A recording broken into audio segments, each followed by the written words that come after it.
All right, so as we talk about radicals, this whole section is about radicals, this whole worksheet. Radicals and exponents, like I mentioned, are brothers and sisters. They're related to each other. They're what we call inverse functions from one another. You could write one and then find the other. So for an example, in this worksheet here, find the square root or square of each integer. So the bottom half is, say, brother, and this top half is, say, sister, right? They're going to be related to each other. So let's take a look at this first row. 11 squared. What's 11 squared? 121, right? So therefore, since it's 121, the square root of 121, meaning what number being squared gave you 121, is going to be 11, right? So here, when you look at, say, 121 here, right there, it says, what is the square root of 121? Meaning what number being squared gave you 121? The answer is just 11, right? So I'm just going to do maybe, say, the first column. What's 12 squared?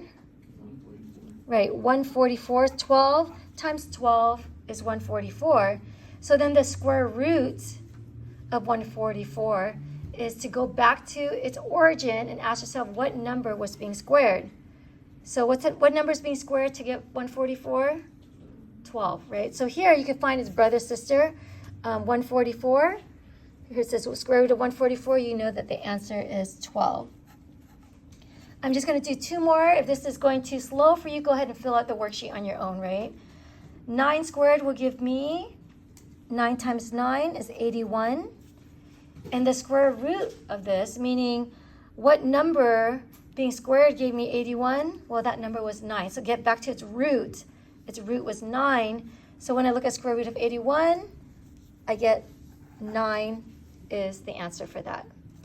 And last but not least, 8 squared will give me 64, because 8 times 8 is 64.